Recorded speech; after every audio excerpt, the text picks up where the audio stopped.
The moment of silence. Well, there's been something that has really sucked the past 2 weeks.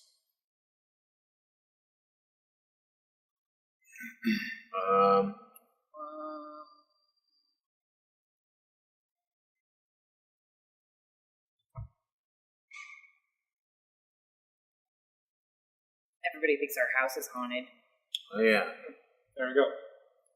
Yeah, let's take a moment of silence for our haunted house. Okay. That wasn't long enough. It's 3 seconds. No, I want more. It's like 10. 10? Yeah. I say 10 just to be safe, yeah. Now we have to do it again. Okay, fine. We're taking a second moment of silence for a haunted house. It's that haunted. It's that sad.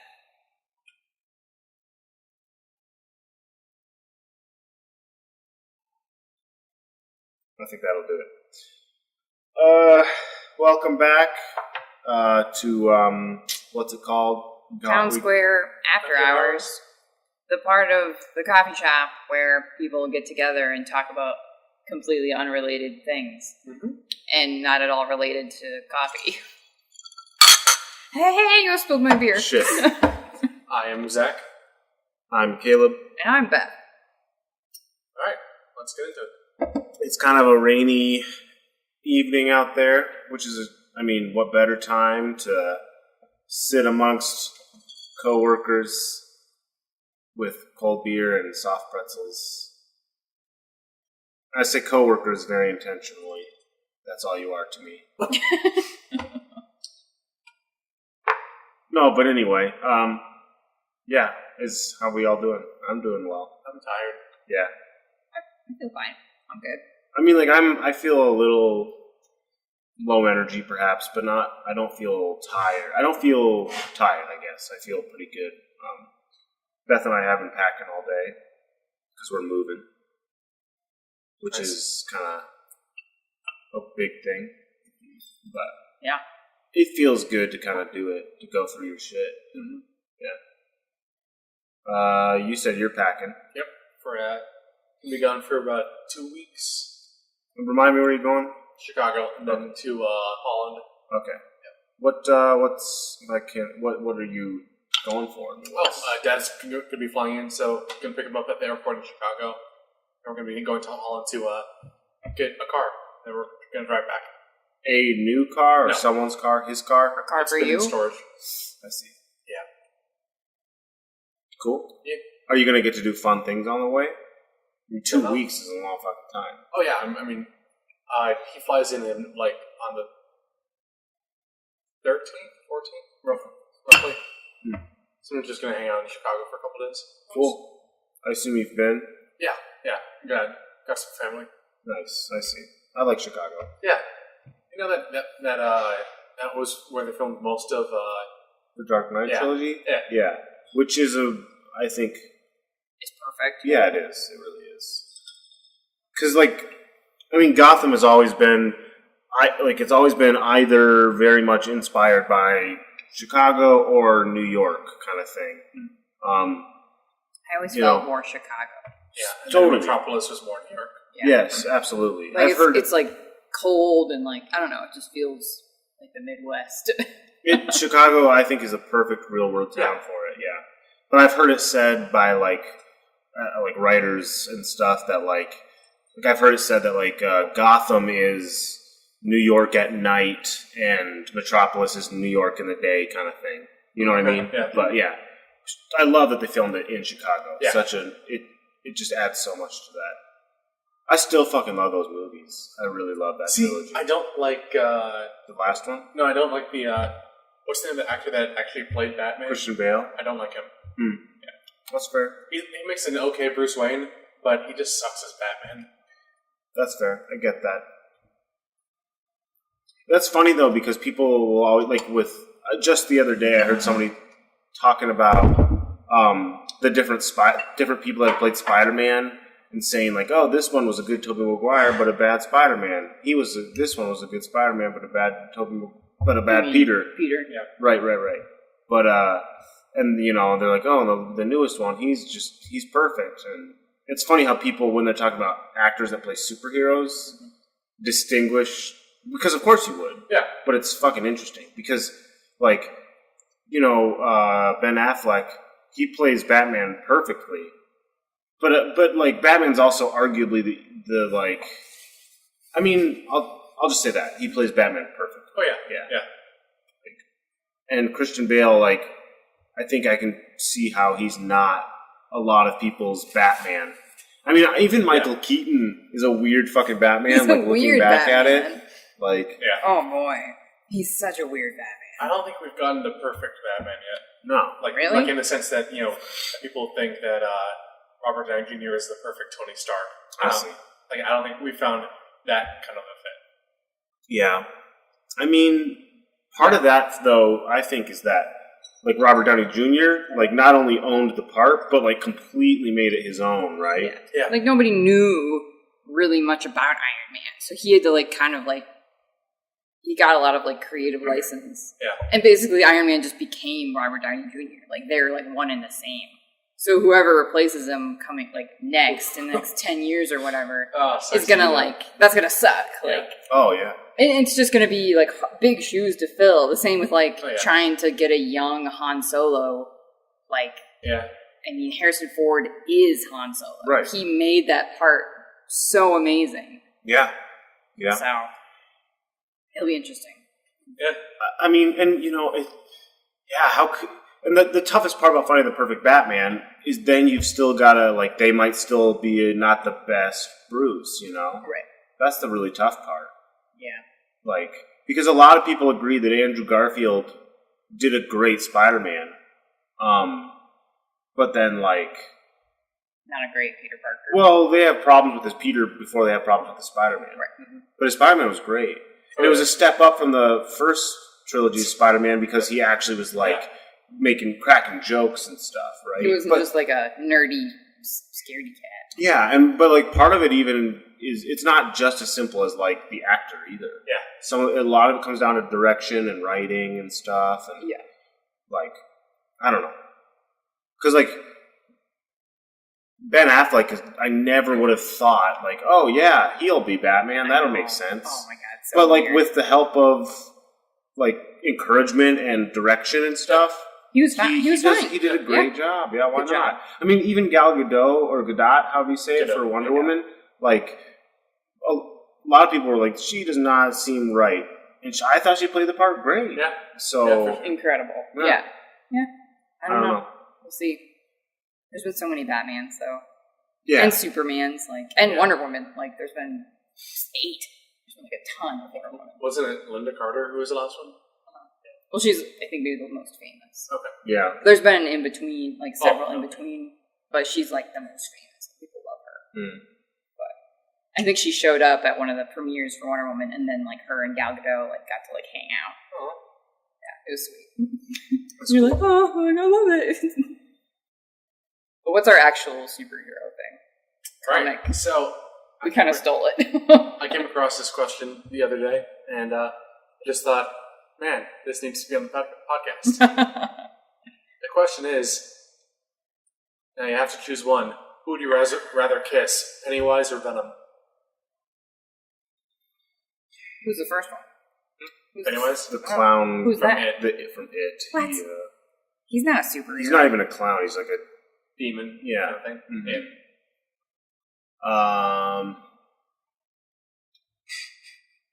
Yeah. He's terrible. What's the second option? Or Venom. Venom. Spider-Man Venom. Right. Yeah, I... visual. See how terrible they are. I mean, Venom is pretty terrible. How evil is Venom? Like on a scale It of depends on the writer. I mean, these days he's rare. He's always an anti-hero now. all right, but on a scale of like 1 to 10, Say 5,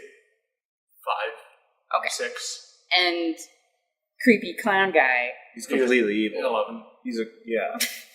Venom has been an anti-hero for so long that he's not evil. When he first started off, he was just the embodiment of, like, you know, he was a lot more Pennywise-like.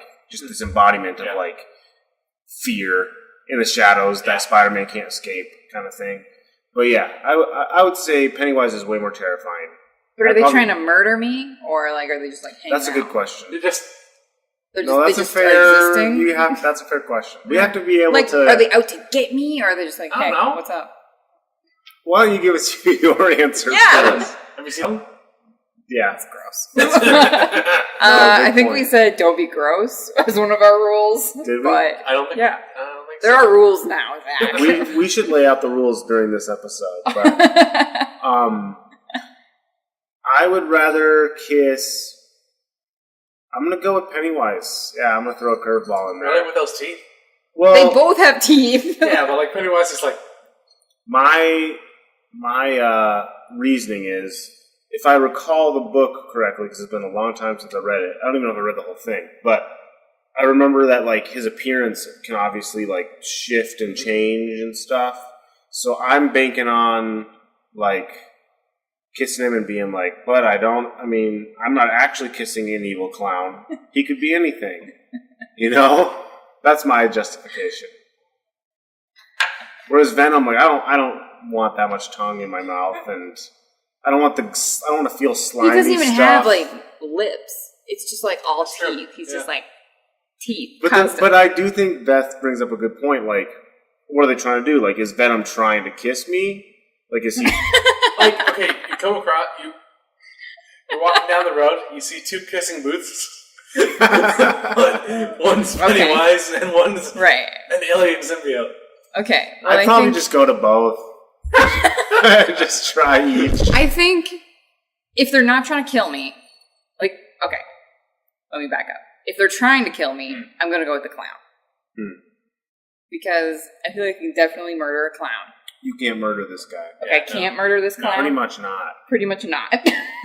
He's like essentially like a Lovecraftian he's like a shapeshifter demigod type thing. He's basically Cthulhu. Yeah, essentially. Yeah. But then he takes the form of a creepy clown to scare these kids. Yeah, that's like the worst. Yeah, it's Stephen King. Yeah, right. Of course. Oh yeah. Okay. But and Venom is like an alien, basically. Essentially.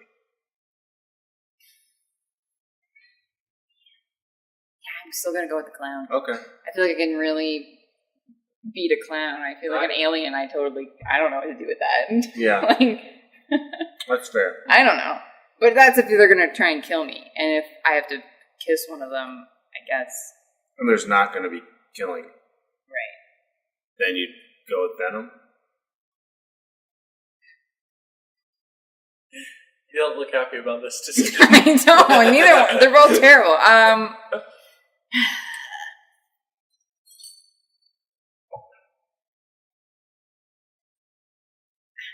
Yeah, I guess so. Yeah. I guess I'd go with Venom. If it's just like, pick a booth, like, kiss one of them, and they're like, hey, what's up? Kiss me. I'd be like, oh, okay. Like, I guess the alien. Whereas the clown is just like, ooh. Yeah. But if they're like, I'm trying to kill you, and also you have to kiss me, I guess I'm gonna go with the clown. I don't know. See, if they told you they were going to kill you, you'd probably want to run away. But, yeah, I don't know. I don't want to feel Venom's slimy ooze touching my lips. That's gross. Is he gooey? Yeah. Mm-hmm. Oh, yeah, I guess that's his thing. Yeah, okay. But, what did you give your answer? Yeah, Venom. Venom. Yeah. What if they're trying to kill you? Well, that's not a part of this. Okay, well, if they're trying to kill you... Then don't stop and kiss them. That's if they're trying to kill you, which one would you kiss? I say Venom because Pennywise, messes with you before he kills you. Right. Like he plays with his food. Venom just eats you. Neither of those things sound great, but it's okay. That was kind of a what-if scenario. So thanks for taking up two Was of that the your topics. Are we done with this segment already? Yeah. He took up two of the things that we have to do. It wasn't what if. Kinda. It was a would you rather type thing. Same thing. It works. Yeah, it's okay. Well, he stole two things. He didn't steal anything. It's all right. Stolen. All right. Cool. Not cool. We done with comics stuff?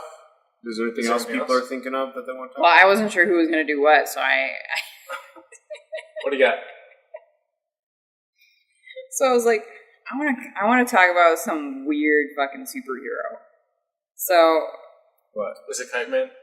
no, it's Arm Fall Off Boy.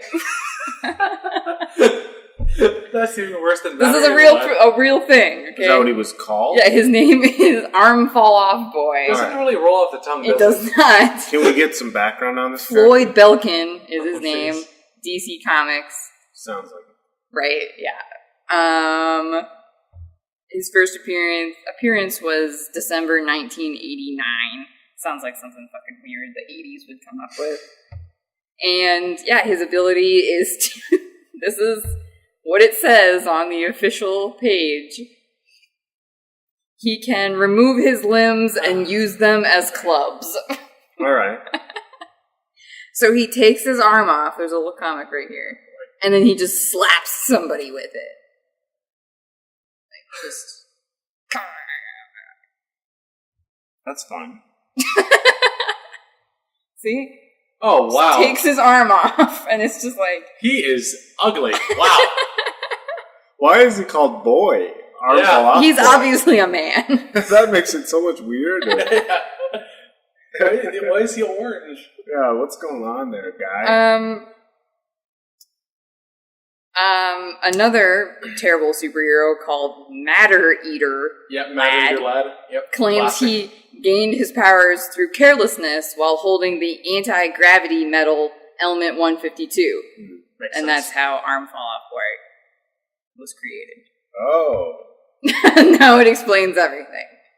You know, I know the 80s and 90s were, weird for comics and such, but I expect better than Arm Fall Off Boy, to be honest. Like, the name is what kills me. Like, are you kidding me?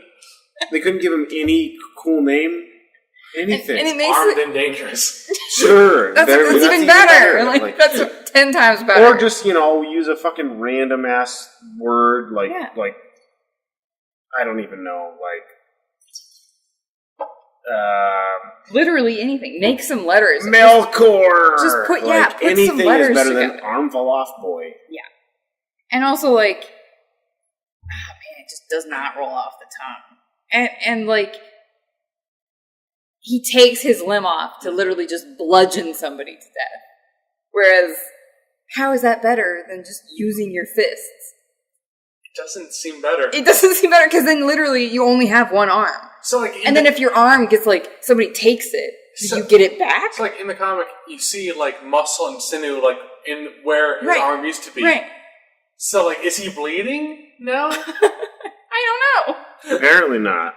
I love that his only ability, though, is removing his limbs and using those And clubs. then That's beating it. them, beating people with them. But see, he does, he was reintroduced as Splitter, which is a stupid name. It's still miles ahead. Definitely better. Arm Fall Off. Yeah. I just don't, I can't Because believe Arm it. Fall Off Boy makes it sound like he's literally walking around and his limbs just fall off.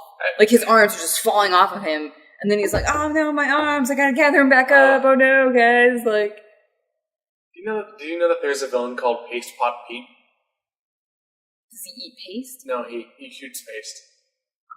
That sounds fun. That sounds gross. It's like a really shitty Spider-Man. Yeah. He's a Spider-Man villain. Of course he is. He's got a glue gun that just shoots this super glue. My God.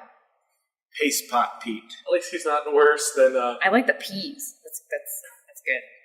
I like Stanley. that. Oh, yeah. That's good. At least he's not worse than, the Condiment King. The Condiment King. Mm-hmm. That's Jesus not real. Christ. It is real. No way. A Calendar Man. Calendar Man. Yep. Oh yeah, he is not. Calendar Man is way better than Condiment King. Because, the Long Halloween, uses, you can do smart things with Calendar Man. Yeah, is he all I'm shows saying. up in You that, can't do which is cool. anything good with someone named Condiment King. You just cannot. I'm just always curious when it comes to some of these, there is. 1989, that's not that long ago, of, how they thought that was gonna, be a cool franchise. Condiment Man, Arm Fall Off Boy, how did they think that was gonna, blossom into like a think they did. universal, like, condiment man. I think they were the results of some writer that got super behind on his work and just got, we need this out today. We need a new character, Tim. Arm fall off, boy. He's like eating a cheeseburger. And he's like, condiment man. Like, he shoots pickles and mayo and ketchup and mustard. Well, I mean, Marvel does have a vampire cow that's appeared multiple times. What does he do? He's the cow that drinks blood and flies. What's the point of that? There is no point. Okay. He's mainly a Deadpool character. Of course he is. Comics, I mean, they've been going for so long, you take the good with the bad. And Damian Wayne, Batman's son, has adopted a cow that lives in the Batcave. The same cow? No, different cow. A different cow. Just a normal old cow. Yeah. They truly do live in the Midwest. It's kind of fucked up to just keep a lone cow in a cave. It's pretty uncool. That's messed In a up. cave filled with bats that are pretty known for drinking cow blood. What the hell? That's like really uncool. I don't like that at all. Batman's a shitty father. Like, sure, you can keep this cow in our cave. He doesn't allow his son to like live in the house. Like they only live in the Batcave. Yeah. You live here You stay in your cave. with your cow and the bats. Can I go upstairs? That whole, that whole family, they are fucked up. Is it like it's his real son or is it adopted? Real Yeah. son. Yeah. Damien is. Yep. Him and Talia. Al Ghul. Wait. Ra's al Ghul's daughter. Ra's al Ghul, however you want to say it. Wait, how is that related? How is she related to Batman's son? She's The Batman's son's mother. Gotcha. I thought you were saying Because- like those are his two kids, and I was like, what? No, Talia and he have Damien together. And Damien Because- gets trained. Because you see, when two people love each other very much. Zach, I think we talked about not being gross. Huh, okay. Interesting. Yeah. But yeah, so weird superheroes. Yeah. There's a lot. Yeah. I mean, like, so many of the Flash's villains are ridiculous. Yeah. You know? Yeah. I think supervillains I accept more readily as being really ridiculous. Like, I like it when they're ridiculous because I'm like, yeah, like, beat that lame fucker up. Yeah. And it's just like sometimes their powers are ridiculous, like the Flash, like he bends the speed force. Right. Like, that's ridiculous. And then his villains are always like, who's gonna, like, I mean, what's that one from the TV show? It's like a shark man. Oh. He's in, King Shark. Yeah. Like, that's just funny. And I like that. But when the superhero He's or not like, just in the TV show. right. Well, that's where I saw it. Oh, yeah. But, yeah, I think if it's the actual, like, hero, like, the comic is standing on, Right. I think it's harder to be like, totally, when it's, like, arm fall off boy and matter eater lad. Like, that's like, well, who the fuck are these guys? I mean, sometimes it works out. Like, one of my favorite, like, comic book pairings is just the most ridiculous characters ever. It's, Blue Beetle and Booster Gold. Yeah. One is basically a Batman without the gritty, and the other is a guy who is from the future, stole artifacts from a museum, and traveled to the past to be a superhero. How would you go into the future? Oh, because then the tech's outdated. He just went somewhere where he'd actually be useful. Yeah. Basically. Fair enough. Interesting.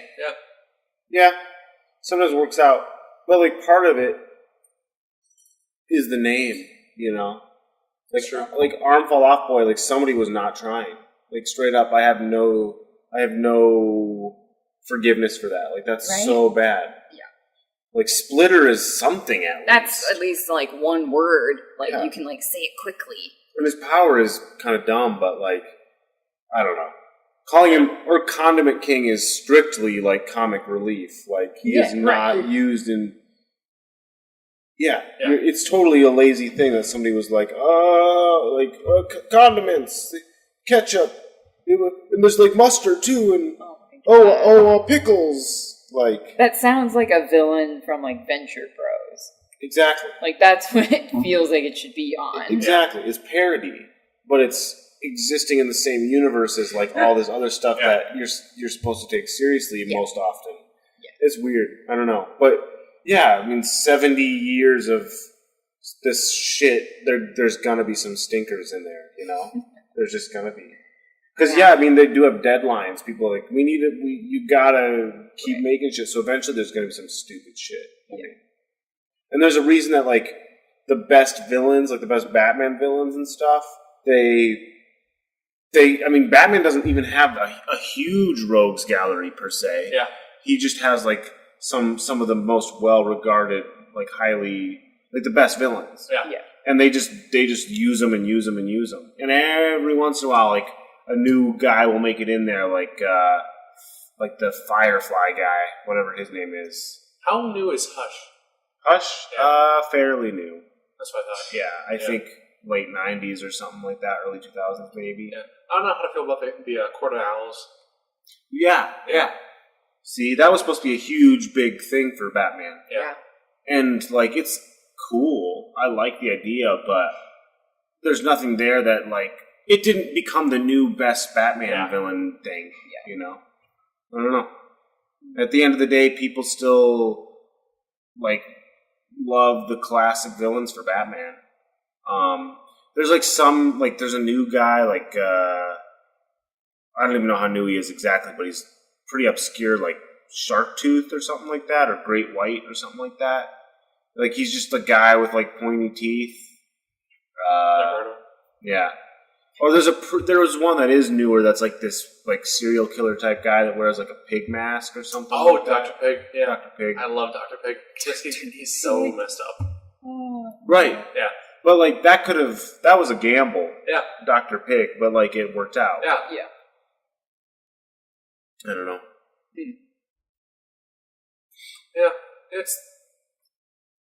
Yeah, sometimes they don't work out and we get Condiment King. Right. Yeah. Which is just ridiculous. But see, like, Spider-Man's lucky because, like, they could just make up other animal shit.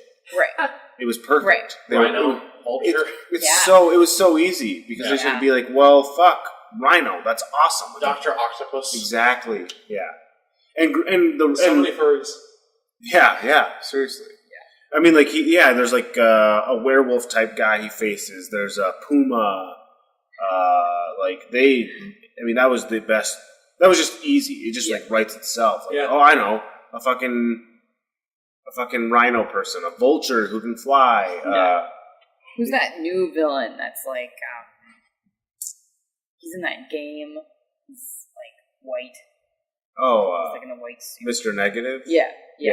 Like, that's kind of interesting. Yeah. Like, that's kind of a change of pace for Spider-Man from he's a newer villain. Animals. Okay. Like, that's kind of cool. Yeah. And I mean, like, he has Electro. Yeah. I mean, like... Green Goblin, he's not an animal. Yeah. Green Goblin's like a Halloween-themed villain, basically. But there's something about a guy calling himself Spider-Man and having the colorful costume he has that just, like, makes that shit work. Yeah. There's something about the Flash and, like, Speed Force that makes, like, Top Guy work, or Top Man. I can't remember what he's called. The Top, something like that. You know what I mean? Yeah, I can't remember. There's something that makes those ridiculous villains work for him. Yeah. Like, one of his most notable enemies, I think, is Gorilla Grodd, right? Like, that's one of Flash's, like, most notable villains. Yeah. And it's a fucking, like just super intelligent gorilla. Yeah. That's ridiculous, and it's awesome. It's awesome. He's a great villain. He's so evil and just a genius. Like, I love that shit. And then there's like a gorilla universe, like a hidden city, and you're like, what? It's fucking great. Like, it's awesome. Yeah. Or like the Flash has like the Trickster or whatever. Oh, I love the Trickster. Yeah. His first episode literally has presents on balloons being rained down on Central City that have bombs inside of them. Oh, I've seen that. It's such one. like a classic comic kind of story. Totally. Goofy That's awesome. shit. And Mark Hamill pulls it off so well. I forgot he's in that. Yeah. That's awesome. Yeah, that's awesome. Yeah. I don't know. Some things just work and some things don't. And there's all these variables of like the name and the costume and like, some kind of character development or crunch there. Like, oh, I like this character I buy into for whatever reason. Who would have thought Deadpool would be a successful character? Because It took him a while to even become anything. but like it was a joke. Right. Yeah. Well, when he started off, he was nothing. Yeah. Yeah, he was a joke. Yeah. He was a spoof of Deathstroke from DC, of Slade. Yeah. And, but he was nothing. He had no personality or anything. Yeah. And it took quite a long time for him to develop anything that, now he's a completely different character, frankly. Oh, yeah. So it took him a while to kind of like get his respect. That's cool. But like part of it totally comes down to the like Slade is awesome, like Deathstroke. It's fucking cool, and at this point he's had so many awesome things that have like he's a great character. I love Deathstroke. But like part of it is obviously like his costume. Yeah. Is a huge part of the appeal. Like that's striking. I keep going back to Spider-Man, but like the villain, the Shocker, like the only thing that the Shocker has going for him is an iconic costume. Yeah. That is it. No one else can tell you anything about the Shocker. There's been a bunch of different people that have been in that costume. I think even in like Homecoming, there were like 3 different Shockers. Yes, exactly. I loved that. That was awesome. That was totally their nod to that idea of that. Like the Shocker, literally, what's cool about him is he's got an iconic costume. Yeah, he never stands a chance of beating Spider-Man, ever, unless he's part of the Sinister Six. Like, but he's. There's something really fun about this. About that idea. Yeah. This villain that never is going to beat Spider-Man. Yeah. He looks cool. His powers are, they're fine. And you know that Spider-Man is going to beat him up and crack jokes the whole time, and it's great. Same with Rhino. He rarely, is actually a real threat. He's kind of a one-trick pony. Yeah. Right, he's really big and he runs at Spider-Man. Exactly. Pretty straightforward. A one-trick pony is a great way to put it. And that's also one of Spider-Man's newest villains. One-trick pony! But just kidding, he has many tricks. That was my trick. Ha ha! I've got no shortage.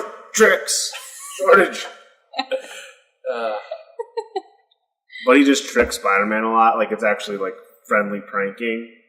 I don't know what they're doing with that character. They gotta change writers up. Because One Trick Pony, I don't know. They're putting a lot of focus on him. Alright, so what's next? You guys really blew through your segments. I didn't have a segment. What?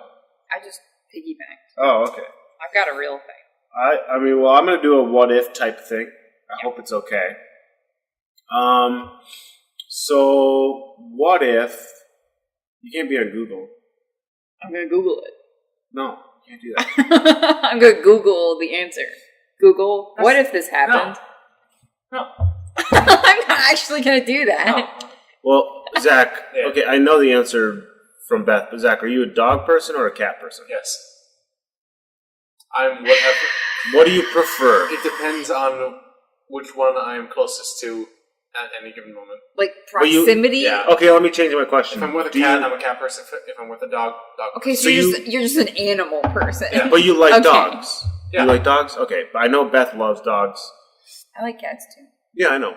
Okay, but we're gonna go with dogs. Okay. So what if tomorrow morning you know where this is going. What if tomorrow morning you woke up and you were a dog? Oh, that's so much better than what I thought you were going to say. Jesus Christ, I thought that was going to be really terrible. I thought you were going to say what if the next morning you woke up and there were no more dogs? Yeah, all the dogs are dead.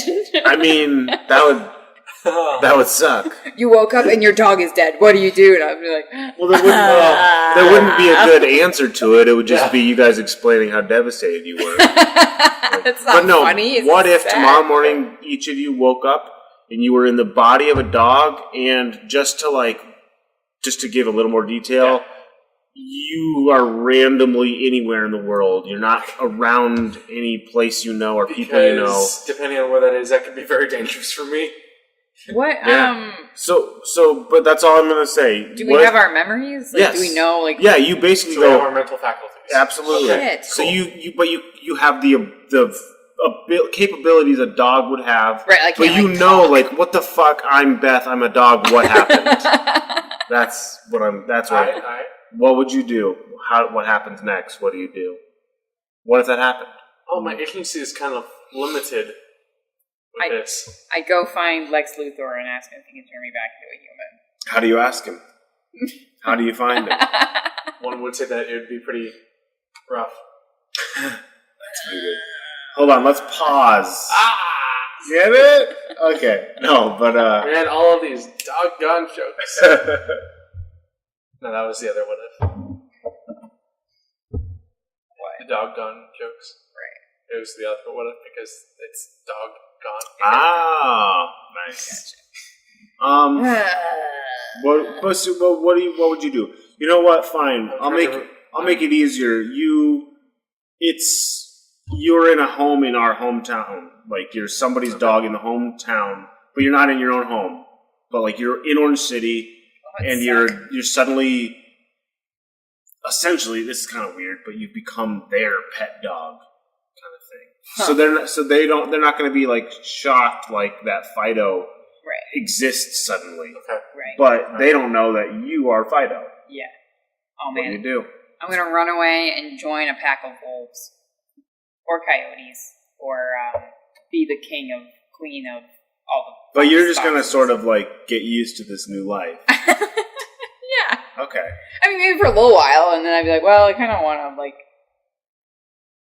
be a human again. Then what? I don't know. Maybe I'd try and, like, write a letter or something. That'd be interesting. I would try to, like, run away and then, like, dig in the grass, like, like, dig out a message. Oh, nice. Interesting. And then you have to go find someone that you know and who hopefully is, like, missing just, like, you. go to the park and, Right, but you don't want some random stranger to be like, oh my god, this dog is a human. Why not? You want someone that you know to know, because otherwise they're going to be like, I don't give a fuck about this dog. I don't want, like, maybe... I go to Steve. Right, okay. He would be like, Zach, is that you? Yeah, so your message, you say that it's you. You say, I am Zach, I am a dog. That's going to take you a while to dig, first of all. Well... M Zach, M dog. Okay. M dog. Okay. Not bad. I bet. And then Steve's just like, that is a great trick. I'm telling you. Good boy. Is this a prank Right? Zach's pulling? I feel like you got to find someone that knows you Yeah. and is missing you. Because obviously, if you're now a dog, your body is no longer there. So someone's looking for you. Okay. Fair enough. So you got to What find happens to his someone. body? What? It's gone. It's gone. You've been shapeshifted into a dog. No, it's more like a transfer. No. You become a dog. Yeah, but like it is a transfer. Yeah. But it's like a magical transference. It's like you're Magic? Yeah, it's like somebody's trying to teach you a lesson. Like It's like you're a werewolf, but you're a were-dog. Am I aware of it? I for real quit now. That's it. I'm For leaving. real? For real. God damn it. It's alright. Okay, so let's say Yeah. No, it's important to find someone that you know, because otherwise, like, some random stranger in the park is going to be like, awesome, a human that is now a dog. And then they, like, torture you or something. Really, like, fucked up. Wow. People What kind are- of people do we have in this town? I don't know, okay? Like, I have no faith in them. Strangers, like, imagine if a random dog came up to you and was like barked at you or was like, hey. And then it was like, I, human. And you're like, what the they fuck? couldn't even do what you just did there. They can't write. And it would take them a solid... They scratch or something. Okay, but you have to imagine that this person is standing there watching you start to dig, and there's like, stupid fucking dog, you're digging in my yard. Like, I'm not going to wait for you to finish a whole message. You would have to, like, write at night. Yeah, you would. And then they'd come out and they'd be like, what the hell? Who Right. did this? But it'd only be awesome if I can be like a big dog. That's fine, you can be a big dog. If I'm a small dog, But what's the point? But would you just be like, fine, fuck it, I'm a dog now? Oh, no. No. If you have seen how long they live, No way. Yeah. Okay. Well, I mean, I guess maybe you could live as long as a human, because technically you're a human. No, but you're in a dog's body. Yeah. That's true. But it's also magic, so I think, I mean, let's not. No, you won't live a full human life. People would get suspicious at that point. This dog is 80 years old. What's happening? I keep seeing the same dog. They think it was like a ghost story. And the same dog was seen for 80 years. Well, so let's say you find someone and then, how would you, okay, let's say you made a message in the park. This exact scenario happens in the movie The 10th Kingdom.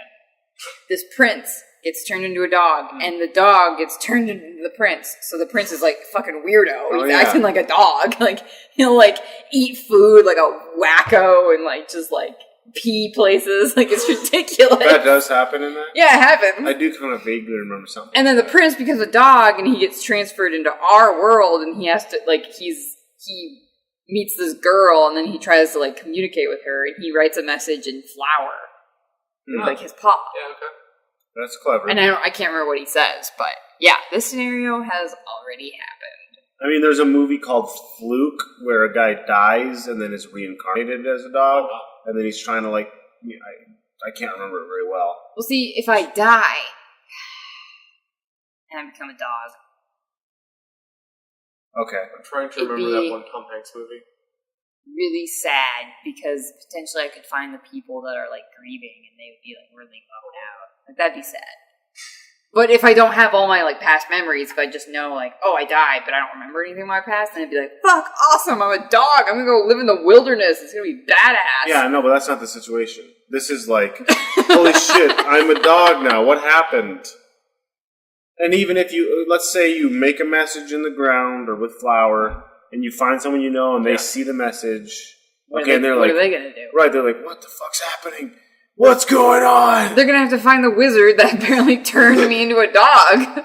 Okay. What are you gonna do? Well, what do you mean? If you're a dog.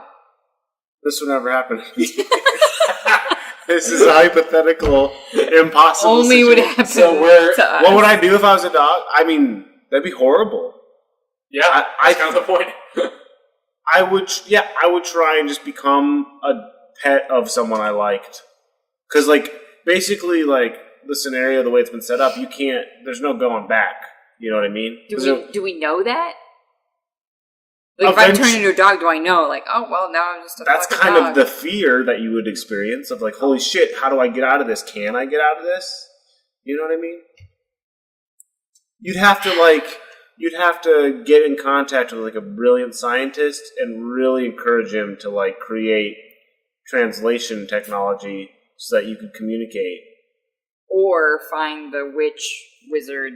Well, God did it. Oh, well. He sucks. Yeah. A petty god did this, like a whatever. But like you weren't even aware of it. Like you had no warning of it. You just wake up tomorrow and you're just a fucking dog. You were like, I didn't even know that somebody was pissed at me. Come on, man. I mean, because if we were going to like do D&D, if we were going to do like D&D, then I'd be like, then there would be a witch.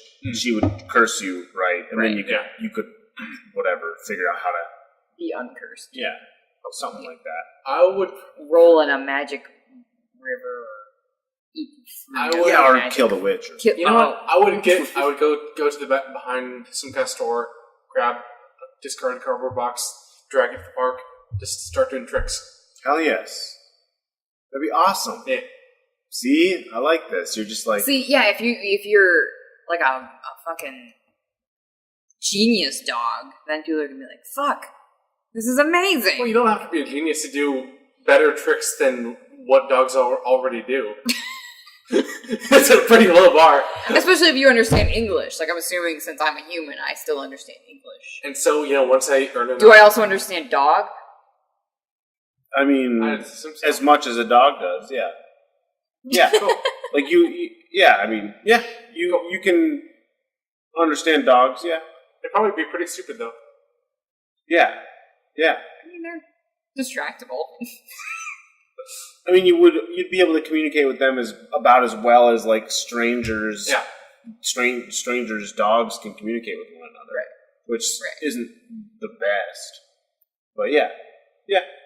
I mean, and like the crazy thing is like given enough time, you could, I assume, get used to being a dog. I mean, and yeah, you'd be like the best dog of the best. Like you could, I don't know. But like I said, if it were me, I guess I would find, the people I loved, the humans I loved, try and communicate the way you're kind of describing, and then hopefully they'd like take really good care of me and treat me and keep me with them. But it'd still be really awkward at times because it'd be like, hey, we're going to eat and stay down there, buddy. We're going to a movie. We'll see you later, dog Caleb. Caleb. It'd be pretty sad. I don't know. What if all dogs are just cursed humans? Then, or they're reincarnated humans. Well, and that's the only reason that dogs exist. That's I mean, that raises so many questions. That's why there's so many about fucking dogs. Because of all the reincarnated humans? So what happens when a dog dies? It's just dead. What a weird, logical world. They turn into cats. They just turn to something smaller. Okay. Yeah. That's why there's so many fucking cats. Well, then are the humans new? Like they're new? Like when a baby human is born, they're just completely new out of nothing. They're a reincarnated dinosaur or something. Okay. What?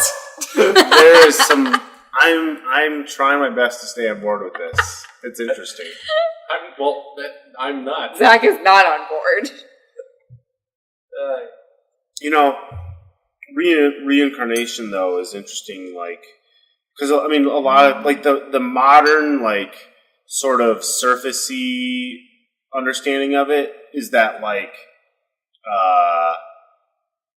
is thinking that the idea is that you die, and depending on kind of how good or bad you were or whatever, or your deeds, you'll kind of come back as something on this chain of class. Right, so if you're really, really horrible, I guess you'd come back as a bug or something, perhaps, is the idea. Yeah. Right?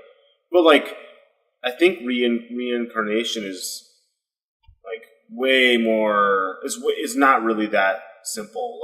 As far as I understand, that's a real... If you believe it in this, the Hindu version of it. Well, that's right. Well, what I'm saying is, the Hindu... the actual understanding of it is way different than just, hey, if you're bad, you're going to be like a duck, and if you're good, you'll get to keep being a human or something. I don't think that's quite accurate. No thanks. I'll be a duck.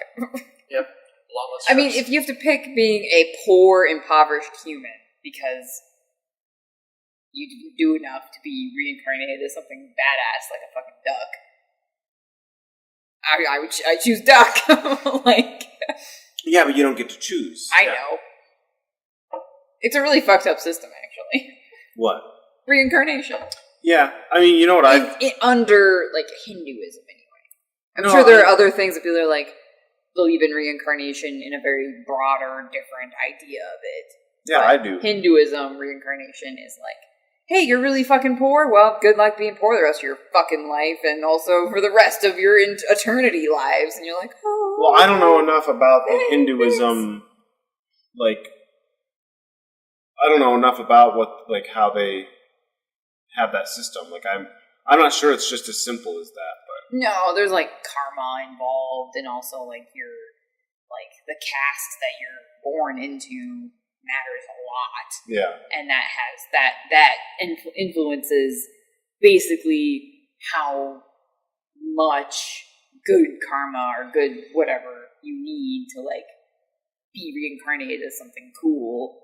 I'm not sure if the goal is to be reincarnated as a fucking animal, or if you want to keep being a human. No, that's not the goal.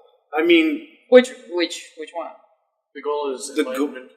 The goal is not to come back as an animal. No. I mean, it's all... The goal is to reach enlightenment in this life, so that way, when you die, instead of being reincarnated, you just become one with everything. Right. Yeah, that sounds pretty cool. The idea is that you have to keep living out life until you kind of like learn these important lessons. Yeah.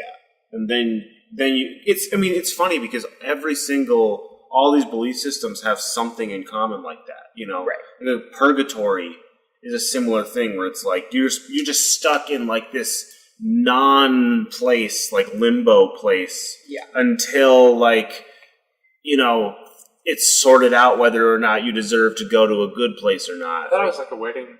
Right. Okay. That's what I'm saying. Yeah, it's like a waiting room, and then it's like, it's like you have to fucking wait there for like, you know, an indeterminate amount of time, and then it's like, hey, I guess you were good. You can go to a good place now. Also, It's why is it fucking weird. taking so long to figure it out? Shouldn't it be like instantaneous? What do you mean? I mean, but it's all yeah. Well, I'm saying it doesn't make any sense. my answer is that it's because obviously all this stuff is way more metaphoric than literal. You know, like reincarnation and purgatory and all this stuff. It's literally just it's just life. It's just talking about life. You know, like you can't reach enlightenment of any sort until you like understand like having to live. Like you understand pain. You understand. You know, I mean, honestly, reincarnation to me is just saying that like we are all one thing. We're all part of the universe. Yeah. So like in another life, quote unquote, I've lived the life of a cockroach, and it's just like saying that like we all share this experience. We all share this experience. Yeah. So until you like can actually appreciate your life and what you have, like you'll never be enlightened and you'll never find peace. Yeah. You know? But it's not, I think that one of the biggest problems that we have when it comes to religion and stuff is taking it so literally. I think it causes so many problems. I really do. Like I do not think it's meant to be taken literally. I think it's all poetry. It's all poetry. It's all story. It's all metaphoric. It's music, you know? Like the best songs are not like super literal, you know? They're not just like I don't know. That's my opinion anyway. It's meant to be like I literally turned down for what? What does that even mean? How do you literally do that? Well, there you go. Or like Nirvana, like Kurt Cobain, he would like take lines of poetry that he would write and all this stuff, and then he would just like assemble the words in the sentences in structures that he liked for the song. But he wasn't like, here's a song, and then here's going to be like one coherent. Yeah. Here's the meaning of that thing. Exactly. Yeah. Like he was like the focus of music should be the music of it first, and everything else builds around that. Right. I'm still trying to completely figure out American Pie. Like the movie? No, the song. Yeah, fair enough. I don't know what it means. Aren't there people that like told Kurt Cobain like, I like totally get that song, man. Like I totally know what you're talking about, and he was like, it's not even about that. Like it doesn't mean anything. Like I feel like people were like, that was like, you know, would tell him. I mean, that it was like, I know exactly what you're talking about, and he was like, that's not at all what it's about. I mean, it's not at all the point. People would, and people will say that to artists all the time, or just to anyone all the time. Yeah. And like, I think someone like Kurt Cobain like would probably kind of like wouldn't even say anything, but like he would, you know that like, no, you don't know what I'm talking about, because like I assembled these, like you can't know what I'm talking about. Right. And that's that was part of his point. Because most artists don't know what they're talking about. Exactly. But most artists are leaving things open to interpretation. Mm-hmm. That's kind of the point. Yeah. You know? I don't know. But I think that like modern Hinduism, and I don't know much about it, so I'm sorry if I'm saying something that's wrong, but maybe modern Hinduism is focused on the caste system and all this stuff. Yeah. But that's the same problem that like the Christian church makes, is they take all this bullshit so literally, and they just completely miss like these like the human point of it, like the soulful, like the point that doesn't need to be laid out in these specific rules of like, well, this actually means this, and actually this is going to be ahead of this, and if you do this, it's like this human heart of like, fucking be good to people. Yeah. Like, that's something that you shouldn't, it doesn't come down to words, it comes down to just like seeing life, you know what I mean? I don't know. I don't want to fucking ramble, but that's what I think reincarnation, maybe in modern understanding, gets really complicated because people are trying to figure out what the hell they meant, and I think it's way, way simpler and more poetic and creative than people look at it. And same with the Christian shit. Like, people, like, there are people that don't believe, they won't accept evolution regardless of any evidence because they have been told, like, no, everything was created like exactly the way it says in this story. Yeah. And people just accept that completely literally, and they never go, wait, so it was a snake? Like, nobody dares to go, maybe it's not supposed to be literal. Maybe it's really ancient people telling fun stories describing how the world came to be. Yeah. Or maybe, like, symbolic. Also, they ignore the fact that, like, the creation story, like, has tons of similarities to, like, other nearby cultures and how it absorbed, like, different religions and their stories and stuff along the way. I also like There's, that. like, other creation stories with fruit. Like, there's some that were, like, it was 8 fruit instead of 1. Like, there's tons of similarities it's between... really similar to the whole Persephone story, too. Yes, it is. Yes, it is. Yeah. And I like that we're just willing to take thousands of year old humans' word for, like, we don't take it with a grain of salt. We just take it for, like, oh yeah, that's just true. Yeah. I mean, like, we take it completely. We're like, yeah, of course. This, whatever, however old the Bible is. What do you think? Like, I'm a Christian, but Several I'm also 1,000 years There's old. no... Yeah, there's no a questionable one answer. amount of time. Because there's so many different things in right. it.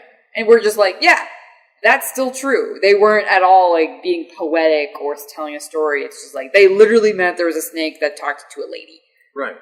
Well, done. The worst part about it is that, like, taking it literally is, like, essentially the worst way to ever understand it. Yeah. It's only when you start to, like, approach it like, oh, this is a story. That's the only way when we begin to start to be able to, in my opinion, truly get anything useful out of it. Is when you understand it's a story, because then you can compare it to other stories and go, oh shit.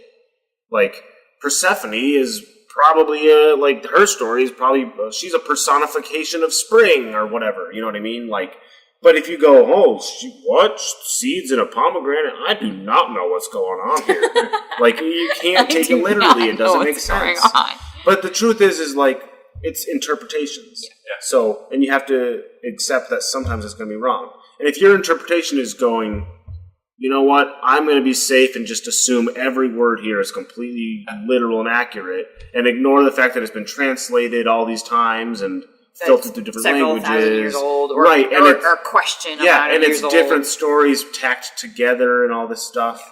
Like, and they just ignore all of that and go, I'm going to take it very literally. And people can get really hung up on these specifics and miss the greater point. Yeah. What were you going to say? Yeah, sorry. Go on. I can't remember. Ah, shit. Noise. Damn it. But, like, that's what pisses I this is personal Caleb Witt opinions, but, like, what pisses me off about, like, modern Christianity, the Christian church, is that they call themselves Christians, and yet they still make, like, they get caught up in all these other things. Like, they want to tell you, like, who can get married or not. Yeah. And they have all these opinions on it. And then, like, meanwhile, like, I grew up in a church. I grew up reading the Bible. I genuinely believed everything. I loved reading the Bible and stuff. And I do not consider myself a Christian anymore. And yet I still feel like I have a pretty good memory about, like, what Christ was on about. Yeah. And it pisses me off that, like, people will straight up call themselves a Christian and, like, use his name and say, oh, that's what I am, and claim there's so much importance to it. Like not just life or death, like, eternal life or death. It's that important. Yeah. Like, and then they get hung up on all these bullshit petty rules. Like, we live in a town with, like, 13 plus churches. Like, I've seen churches split up over the most bullshit things. about who should preach or not, or about what you should wear or not. All the most bullshit, petty little things. And then I'm just like, huh. So the story of Christ takes up approximately, 4 books of the Bible? Like, it's pretty simple. It's actually incredibly simple. It's not that hard to follow. And the beauty of it is you can pretty clear. He was pretty clear because he lived it out. So you just have to read. He was like, hey, you can just love people. Right. So you Be just kind. read the actions that Jesus did, and you literally, if you're a Christian, you have all your answers right there. Yeah. Forget all the other shit. It does not help you for being a Christian. Yeah. It's basically summed up in the rules of being a kindergartner. Don't do things to others that you wouldn't like. Right. Do you want her to lick you? Don't lick her. Do you, I don't know, be nice to people. Don't steal things that aren't yours because that makes that other person sad. It's all really basic things. Yeah. Right. That are now taught as you're a kindergartner and you're taught the basic rules of being a human. And that's just the same thing that Jesus said. He was just like, hey, how about be nice to each other and don't worship idols that don't mean anything because that's ridiculous. And people were like, so do that exact same thing? Do that? Do that? And Jesus was like, no, literally don't do that. And they're like, we're going to do that. Okay. Well, they're just so far past. I don't know what it is because I just don't get it. I don't get it. Frustrating thing for me is that I feel like a lot of people say that they're Christians just so they can just be considered always having the moral high ground in whatever situation they're in. Right. Which is crap. Yeah. No, you're totally right.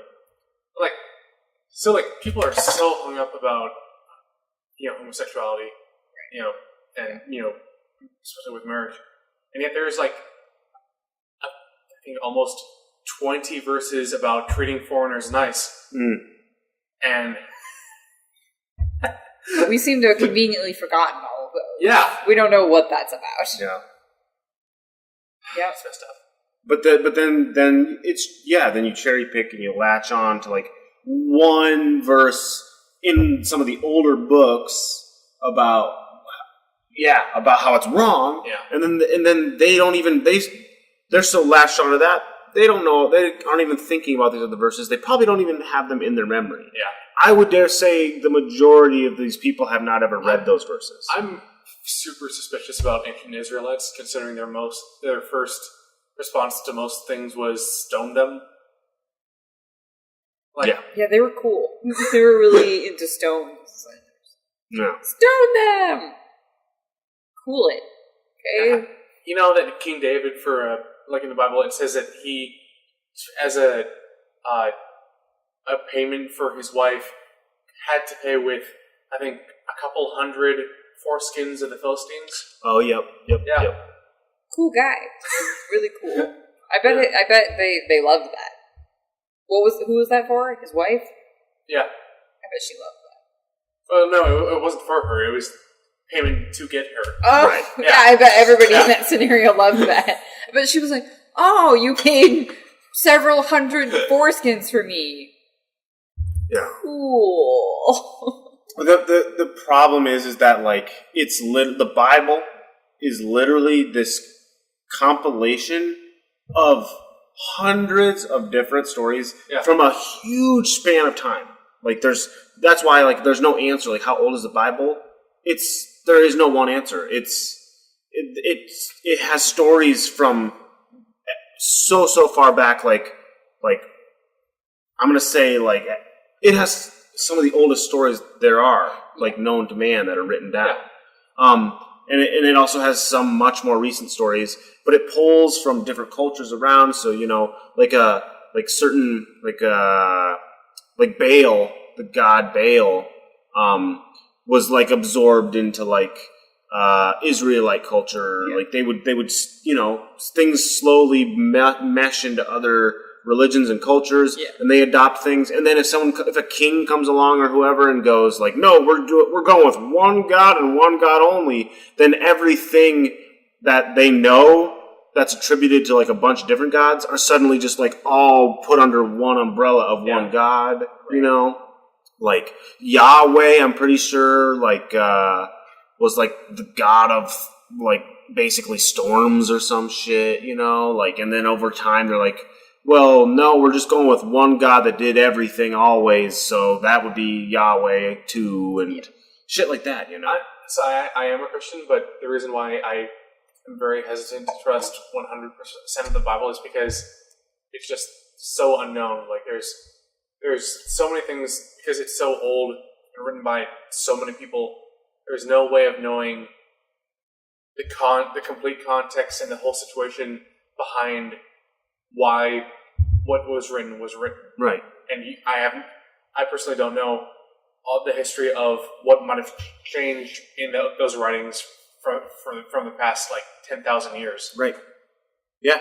No, I respect you so much for saying that, honestly, because I don't have a problem with you being a Christian, with anyone being a Christian. I'm saying, you know, you as in anyone. Like, I don't have a problem with it. Like, I still.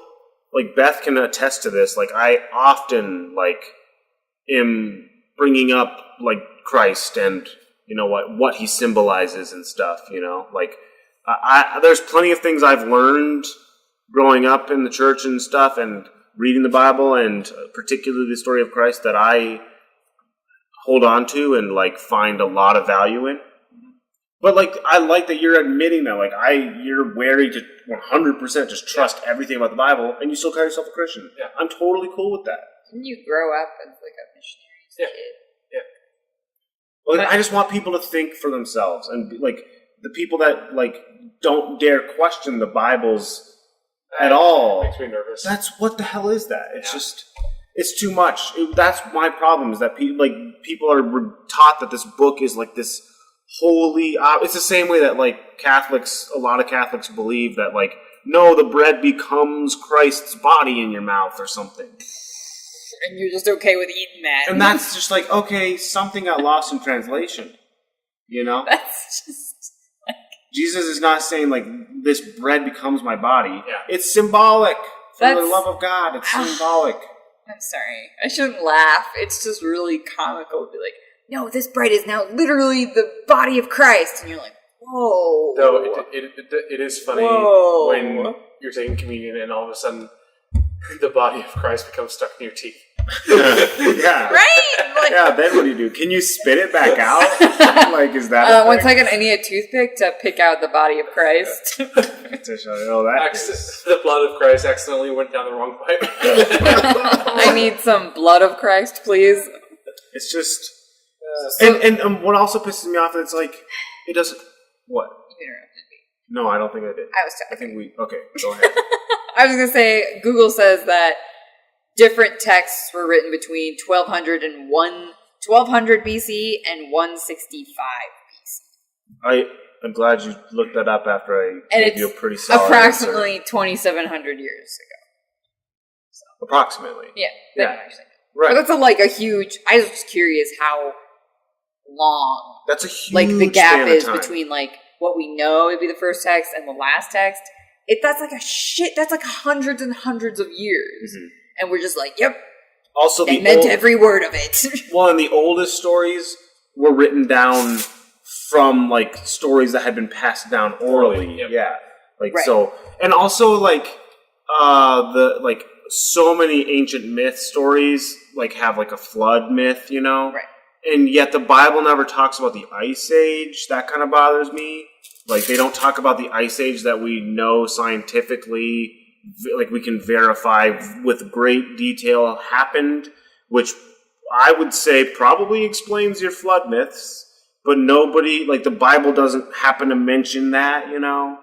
Also, we also know about dinosaurs, and that causes a lot of people trouble. Trying to take the Bible completely literally, and then the fact that it never... for sure mentions dinosaurs. You know, some people go, oh, well, the Leviathan probably. But, like, you cannot say the Bible definitely talks about dinosaurs because the Bible, even if the creation story was real, to any extent, it's the origin story of man. But that still doesn't attest for, like, all this time before us, you know? I don't know. If you've ever been to a creationist museum, that tries to claim dinosaurs and humans Coexisted coexisted 6,000 years ago. It's literally the most banana thing that you'll ever experience. It's pretty nuts. Ever. There's one in Glendive, Montana, and me and Caleb went because it was peddled as like dinosaur museum. We were like, fuck, we love dinosaurs. Let's go see some dinosaurs. And we get there, and the first floor is like really normal. Fossils. Yeah. You know, some fun games. Okay, cool. And then you go to the second floor, and it's all like, and there's like little models of like humans riding dinosaurs. And I was like, oh, like, what's happening, Caleb? And he was like, I don't know, I don't like it here. And we were like, and then they're like, the Ark, and then there's like dinosaurs off to the side. And you're like, what? So you just abandoned all the dinosaurs to drown? Like, what? It was very upsetting. And that was a couple of years ago, and already at the time I was like, this is really making me struggle with the believability of anything in the Bible, even if it's that's a quarter true, and all these things have been passed down, and you know, the telephone game, everything gets convoluted and exaggerated and all this stuff, but like, that was just like, this is too much. This is something has been lost in translation for these people, that they're taking this so literally that they're bending the facts of nature and science. Like, they're just punching science in the face to bend it to their will of like, it has to match this book, this story. And you're like, whoa, it doesn't. It's okay. Like, the Dalai Lama says, like, if science, for without a doubt, said there's no God, we would have to adapt. We would have to move forward as humanity. We'd have to like grow and do something different and believe in something different. But you can still believe in what Jesus stood for, or what any of the religions, like, you boil it down, it's like, be good to one another. It's like, weird that like people like the Pope and the Dalai Lama, these major religious leaders, seem to be like the least radicalized people. Totally. Like, it's bizarre. Yeah. And it seems like the people that they're supposed to be leading are just not listening. They're not listening at all. Yeah, you're totally right. Like, it is crazy that. Speaking of, real quick, the coolest thing ever happened yesterday. So, I've been reading this book on... Did the Pope call you? I mean, you're getting closer, but no. Did the Dalai Lama email you? No. But you're about like one, what's the thing? 1 degree of separation. The Pope away texted from that. you. No. He's like, what up? No, you're getting farther away. Okay, what actually happened? So, I've been reading this book on ninjutsu. Yeah. And have I told you this? Yes. Okay. I know I told one of you this, but I can't remember which one this one. The Dalai Lama emailed you? No. I know what you're going to say, and I'm just being an asshole. Yeah, I don't know. It's pretty interesting. Yeah, the Pope is like so like forgiving and very like he's very like, yeah, we just need to accept people, and all the Catholics are like, so neglect everybody. He's like, oh no, what did I say? Like, what are you talking about? I love the Pope's Twitter. He's great. Yeah. The Dalai Lama is so cool. He's so nice. He's amazing. Yeah, I don't know. And I don't know. It's not that like I want to bash all Christians or something. I think there's just a lot of, I don't know. I wish more people were open to the idea of like, hey, it's not all literal. Like, you don't have to, like, I'm not trying to make you not believe this thing. I just, like, maybe just think about, like, any one of those little things like, you should question that. Like, it doesn't line up. It doesn't work. The thing that is frustrating to me is that it seems that the majority of Christians in America think of themselves as the minority and that they're being oppressed when they're in literally every seat of power in the country and control everything. It's like people are mad that like public schools don't like do like prayers.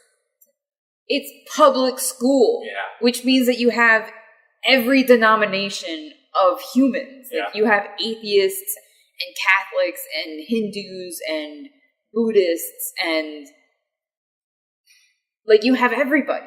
So why would it ever be okay to make children pray to your one God? Why would that ever be okay? And ironically, those are the same people that always get super upset when, like, when there's something that's done that they don't agree with. Right. And they always say, "What? Listen, I don't agree.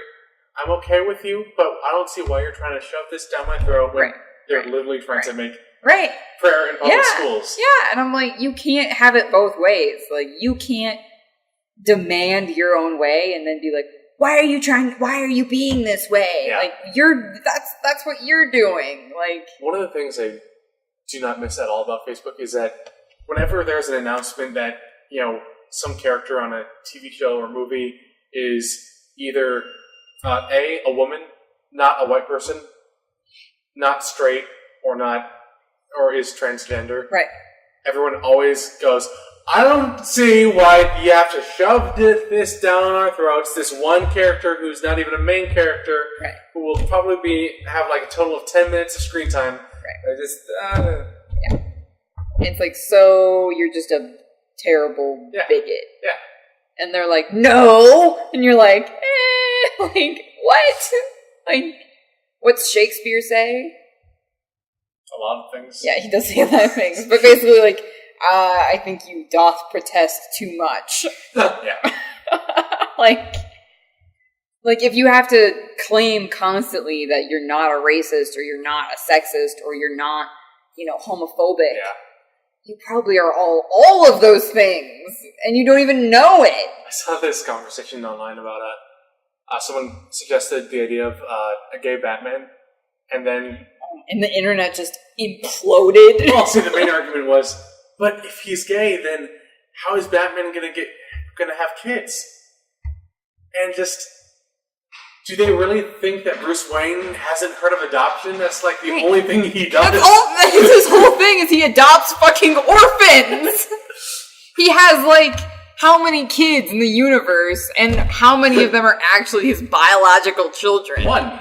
Exactly. 1 out of like 10. Oh man. So did the Pope call you? Yeah. Oh no. Yeah. Don't lie to him.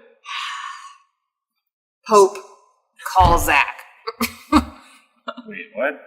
I'm telling the Pope to call Zach. The Pope's listening to this? He definitely is. He has like a Google, what is that called? The Google Home thing. Right. He has one of those, and it just like calls him, and it connects. See, I thought you were saying like Siri, call Zach, but you're like Pope Zach. Siri, Pope, contact God. Siri, have the Pope call Zach. Will do. So, I've told you about this, but I don't know if I've told you this, but I've been reading this. I just got done with this book on ninjutsu. Have I told you this? I'm not sure. Okay, so it's written by... So there's one grandmaster of ninjutsu in the world who has had all the teachings and techniques passed down to him to kind of, hang on to. Okay. And he's the first grandmaster to allow non-Japanese people to study ninjutsu. Oh yeah. Yeah, which is awesome. Yeah. And one of his lead students helped make this book on ninjutsu with him to try to pass on that, those teachings and techniques. Okay. And that, one student that did all this, he's in the Black Belt Hall of Fame. He worked as personal security for the Dalai Lama for a while. And he emailed me like a day ago. I asked him a question about the book, and he emailed me back in like 6 hours. That's awesome. Yeah. That's fucking cool. I love that shit. Yeah. I love that. That's awesome. I like it when people are like you email this person and they're like, yeah, I'm so glad you love this too. Like an author or something. It's cool when they're like also on board with like people enjoying what they've done and like being passionate about it. That's really cool. But like the impressive thing is that I don't even respond that quickly to emails. You just haven't responded to him. He's just like, well, never mind. Cool. So yeah, that's my opinion. Yeah. Well, it'd be cool if the Pope would call you. Just saying. What would he say? I'm the Pope. Would I understand what he would say? It'd be Does he in know? Italian. I'm sure he knows English. Okay. Well, but maybe not. I'd be. He's the Pope. He Doesn't doesn't need to. Like, Yeah, I don't know. it'd be like, does Jesus know English? No. I don't know that it was around back then. Probably not. Do you think Jesus was white and had blue eyes Oh, like for in sure. the pictures? Definitely. That makes sense. Definitely had a 6-pack too. Yeah. And was like He really, was a babe. really well fed. Definitely not like kind of malnourished. No, he was Yeah. good looking. He was a good looking guy. Yeah. Fit. Healthy. I bet his mother didn't have to do a lot of like hard labor during her pregnancy. But yeah, I guess why does it need to be literal? Like, that's what bothers me. I know you guys have probably kind of already moved on, but like, why do you need this is my experience in the church, so obviously plenty of people's experiences are different.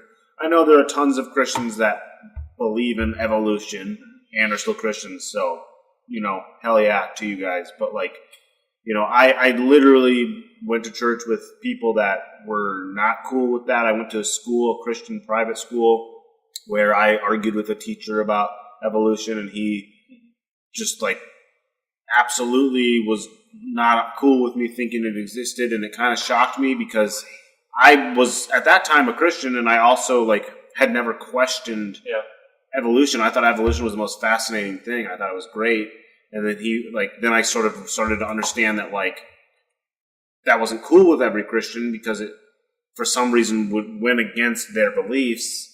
I mean, I had a friend tell me that like dinosaur bones were placed on the earth by the devil. Or by God is what he said. They were a test of God. Oh my God. Which is great. Like, that's cool, God. Like, That's cool. because that means then you have to question everything. Yeah. Right. So people are willing We live in the Matrix. Everything is a lie. people are willing to question like whether or not dinosaur bones actually have any real meaning. Well, then, but they're What not. about everything else? But they're not willing to question the Bible. That's the crazy thing to me. Yeah. Where they're like, well, dinosaur bones might be a test of God's to test your faith. But then, like, they're like, but this Bible, this book that this person told me is really good, and it's sold by, like, fucking Random House Books or whatever, Yeah. I don't know who publishes it, but, like, this all is of them. legit. Yeah. This is everything you could ever need. And, that, the literal aspect of it is what pisses me off, because that's what gets in the way of everything. Yeah. Everything. It's just hard to like stomach, I think. Like even I think Christians could potentially at certain times be willing to admit like, yeah, it is a bit much to have to try and like basically you just have to constantly do mental gymnastics to fit all these things into this little box of what makes sense and what you're told. Yeah, and I mean, I'm at the best. I refuse to call myself a Christian. I refuse to like label myself that way. I just don't. I think it's inaccurate. I think I'm way more than just a Christian. But like, I genuinely hold on to like believing that Christ and His whole story, like, that is a great path to follow. I think there's so much I can learn from that. And I would dare say that Christ literally was not ever saying, if he's a real guy, I think there's a lot of truth to his story, and probably little changes over time. But I mean, there's Christs everywhere, always. There's so many people that do what Christ did. Like, so I don't think it matters if he's real, like, and he was actually called Jesus Christ, and if he, like, actually was the Son of God. I feel like that's so, again, like, it's metaphor. Kind of irrelevant. He was saying, I'm the Son of God, and I believe that he was saying God is, like, everything. Like, God is the universe. I am a son of God. Because like, Jesus also said that, like, you know, everyone is a child of God. Like, that's what he was saying, was like, but people are like, oh, well, he's God's literal kid. And God's like a literal personified man somehow. Like, he's a he. God is definitely a he. Definitely a he. He definitely had a kid. Of and course. also, since there's only one God, I guess Jesus and God are the same guy. Because, like, it's... Figure that out. Like, it's this paradox. Or, like, and then they're like, what the fuck is the Holy Ghost? How do we deal with the Holy Ghost? There's only supposed to be one God. It's all one dude. Just make it all one God. It'll work, I promise. And, like, it's the most confusing shit. And, but, like, Jesus, from my memory of reading the books of the Bible, never said that I'm literally the son of a personified, like anthropomorphic, you know, deity. Like, there's nothing to verify what he meant. Like you were saying earlier, there's all these questions about context and stuff. Like, I believe he was saying that I am a son of God, you are a child of God. We're all children of God because God is something greater than us. It's the universe. It's whatever you want to call it. And we are all together on this earth. And Jesus, funny enough, didn't talk about how, like, you got to be good because otherwise you won't make it to heaven. He talked about, like, a kingdom of heaven on earth. Yeah. And for some reason, like, that is lost on people. Yeah. And his message was like, you want heaven? You guys all want fucking heaven so bad? Then why the fuck are you letting this person die on the street over here? Why do you fucking throw stones at this prostitute? You want heaven? Then make fucking heaven. That's what I think he meant. Not in such an aggressive tone. Like, he was sometimes he was. But, like, I think he was like, you all want heaven, like, you want it handed down to you, but you are not willing to do anything for it. Yeah. Okay. You're not... You want, just like you wanted me to be this warrior king, this chosen hero that would show up and, like, fight off the Romans or whatever the fuck, and, like, be this great savior hero, and I'm not what you wanted. It's the same thing. You want heaven to be this magical place that you'll get to go to after you die. Yeah. You know? After you fuck up and are rich and don't listen and you don't care about anyone, but you'll get to die and you'll still get to, like, live in paradise forever. And Jesus is like, you know, it's funny. You want these things so badly, and yet you're not willing to, like, do anything. You're not willing to question your own actions. You're not willing to help your neighbor. Like, you're banking on something after you die to be perfect in paradise. And, like, I really think that he was just some fucking dude that, like, was just like, hey, guys, it's pretty, like, why don't we just be chill to each other and help each other out? And, like, then that's kind of like heaven. I don't know. Okay. That's my interpretation. I think God literally beamed his semen into Mary. Just whole, like, you know, alien. Full alien. Like, sure. Yeah, like an alien invasion. Yeah. No, it was cool. the first. It was the first. Nothing wrong with that. It was the first probe. Interesting. That's what happens. Someone said that if Mary was lying, then she was really in it for the long con. Right? She was like, you're the son of Christ, son. I'm still a virgin. And he was like, okay. And then she just raises him and be like, you're literally the son of Christ. And he's like, oh, wow. And then she's like, yes, did it. And then he gets fucking, you know, like, hung on the cross, and she's like, and she's still did not see that coming. Did not know that was gonna happen. If I had known that this would really put a target on your back. I really thought this was gonna go better for you. Just, man, it went so well for me.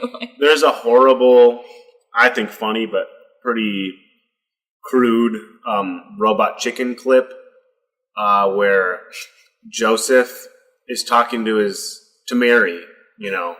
And then this friend stops by and he's like, hey, Joseph, how'd your plan to, like, do Mary while she was asleep go? Oh, I better get going. Like, and then it's fucking horrible, but, like, kind of hilarious.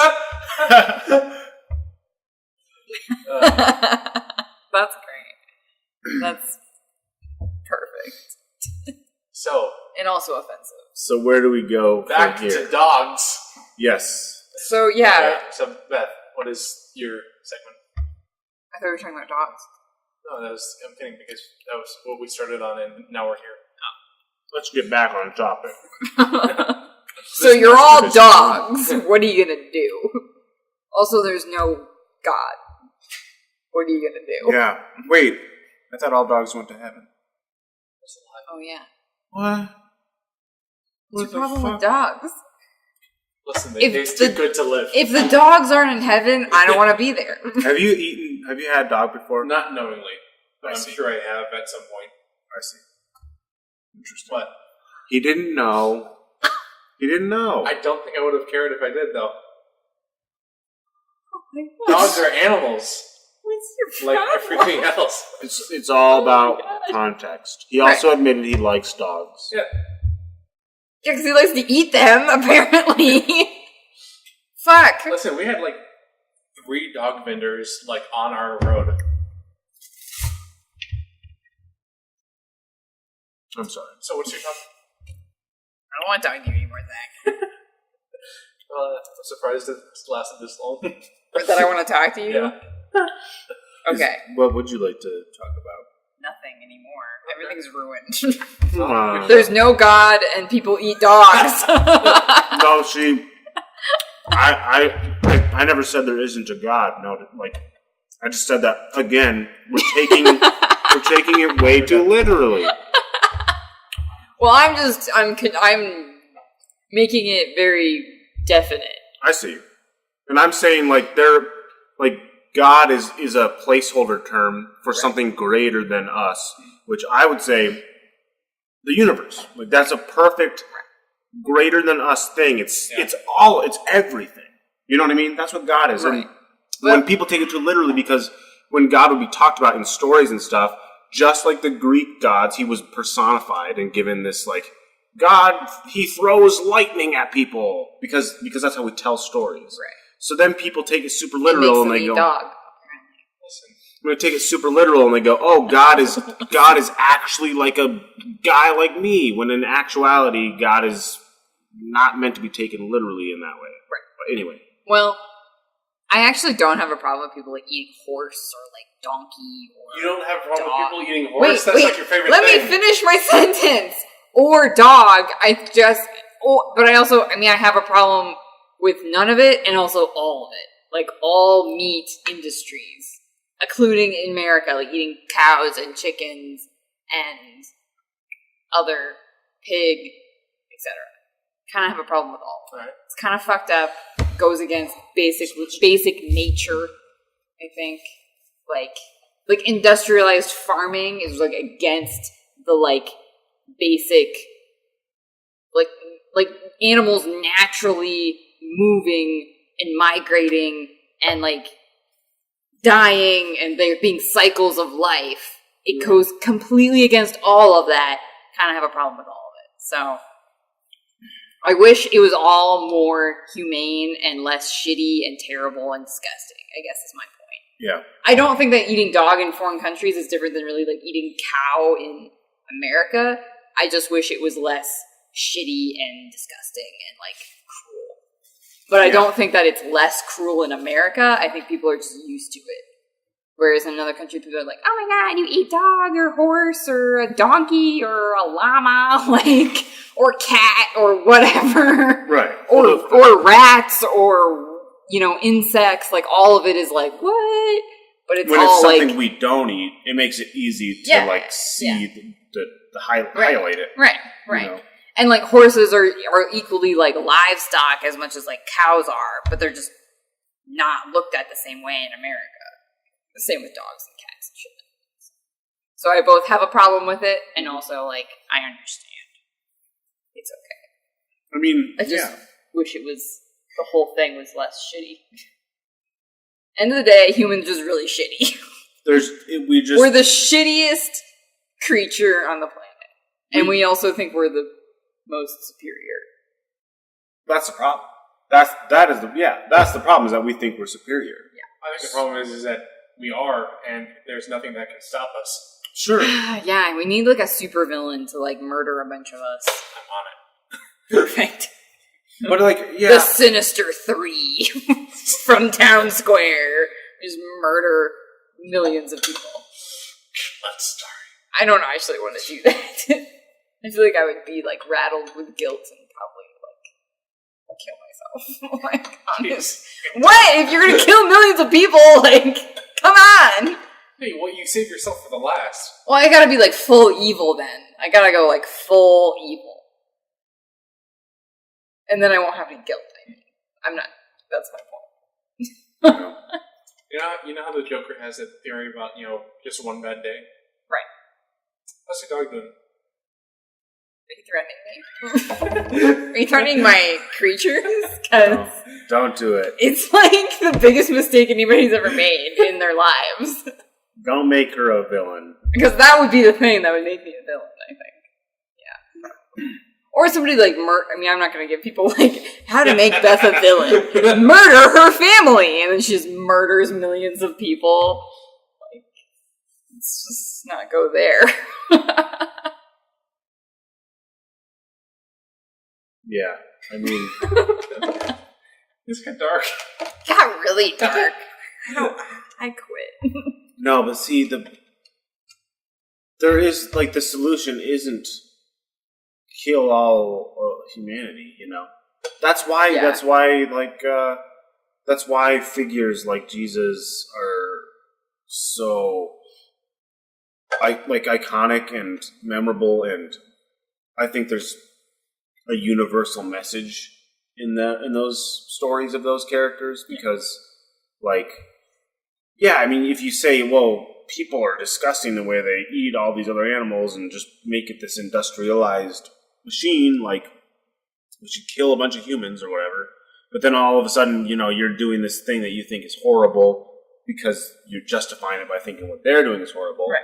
But the only realistic solution, in my opinion, is to say, well, the humans are already here, and if you want to take what Zach said, and we are superior, and then you end up with what these old fucking stories were telling us, which was that hey, you're important, you need to take care of the earth, you can call me God, it doesn't really matter, but you're important, and you're on top of everything else here. Yeah.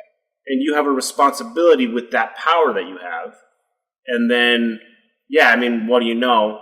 There's the path of responsibility, which was the path of righteousness, and there's the path of not having responsibility, and that is what we call evil and villains. Right. And it all circles back around to this idea that, we're superior, let's say that. It's like the, murdering people to save save animals or save, the whole earth or something. Right. Is basically, the idea of, revenge is a sword with no safe end to hold. It's a double-edged sword. There's no safe way to wield it because, no matter what, you become a monster and you become the thing that you despised. So it doesn't really matter if you think that you're doing the thing that's just or it's going to save the few or save the planet or save this or that. Arguably, it's never safer. It's never better. Revenge basically is never the option. Never the safest option. Well, it won't. Yeah, you're right. It won't. It doesn't. It won't be the conclusion that you actually want. It's not a solution. It'll be the darker. Yeah, it's not a solution. It's never a solution. Yeah. It makes you feel better. Yeah. There is this proverb that says, when you go out for revenge, you dig 2 graves, one for the person you're after and one for yourself. Exactly. Absolutely. Exactly. Yeah. So. But which is for some people that's worth it. Right. Yeah, totally. You rationalize it in your head at some point if you're going to do that. It's worth it. You're I'm fine with that. This is what I have to do. Yeah, and if you kill a person's family, it makes a lot of sense how they might get to that place where they're well, I'm going to kill this enemy, and I don't care if I died during this or not. I prefer I did. living through this Yeah. is almost not what I want. Yeah. But like, I think, in my opinion, that there are people that have a different, like an alternative approach of like, hey, if you take the route of revenge, all you're ever doing is just like this, keeping this wheel of violence going, this wheel of suppression going. If you want to stop it, then again, it's like make the kingdom of heaven. If you want a place where people can't be like senselessly murdered in the street or just like left to like suffer and starve, if you don't want to see that world, if that bothers you, then do something about it. Yeah. That's how I feel about it. Yeah. Like, so, I don't know. There is no one right answer. I do think that, like, if you gotta go get revenge on people, I can't stop you. And, like, yeah. But I personally subscribe to the idea that even after all the horrible things humanity has done, there's still hope. Yeah. Like, we still have the ability to we've done positive things too. Yeah. Yeah, we've saved animals from becoming extinct, or maybe that's also our fault. But like we've But saved, not purely our fault. right? Not purely our fault, because it would happen. I mean, dinosaurs went extinct and we didn't even exist yet. Exactly. So, like, yeah, we've done amazing things, but it's easy to forget. Yeah. Basically, everything is a little bit like doom and gloom. Like, Yeah. And exactly. You can forget about either side of it. You can get way too hung up on the doom and gloom and fear and like everything's horrible, and you kind of like forget that like there's constantly positive, good-hearted things going on in the world, and you can get too distracted or too like you can forget about the fact that bad shit goes on, and you can go like, everything's great, my life is great, everything's bury your perfect. head in the sand. Exactly, and then you forget that like, no, there's true suffering that happens in the world. And the most honest, realistic, like, perspective is to accept both of these truths. Yeah. And not that that's satisfying or helpful, but I just think, I feel like it's the right path to something helpful because it's just facing reality. There's shitty things that happen. And there are amazing things that happen. And then you kind of are forced with this idea of like, well, I have to, I guess to some degree, I kind of have to choose which world I want. Do I want a world where everyone just like acts violently toward someone that disagrees with them and just, what world do I want to see? Yeah. And I personally, I want to see a peaceful world. Of course I do. Even if it's an ideal, that's what I want to see. So if I can take any action toward that ideal world, anything at all, that's what I'm going to do. And then it becomes like a thing of practice where I'm like, well, I'm still alive, and I'd still like to see that ideal world. I'm going to keep practicing living in a way that might hypothetically, theoretically, lead towards such an ideal world. Yeah. That's fair. And I'll mess up sometimes, and then I'll go, well, shit, I messed up. I don't want to. I'm gonna try again better tomorrow. Yeah.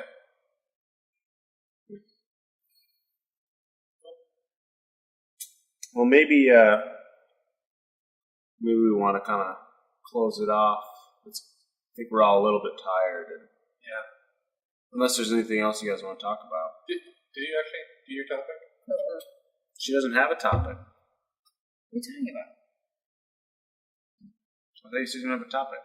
I had a question. Oh, it was like what was kind of like our poll that we did last week, Oh, or okay. 2 weeks ago. Good. You said you didn't have a topic. That's why I thought that. Did I say that? Yeah. Oh no, I just deleted it. Just kidding, it's okay. Okay, so I think we were talking like a couple days ago. Maybe it was Saturday actually, but I thought of this as like a funny poll. What? And you guys can give answers, and then potentially we can like put it on if we have like. Do we have a Twitter account? Okay. Well, maybe I'll create a Twitter account. I can put it on there. What is the most passive-aggressive act of vandalism that you can think of? I'd say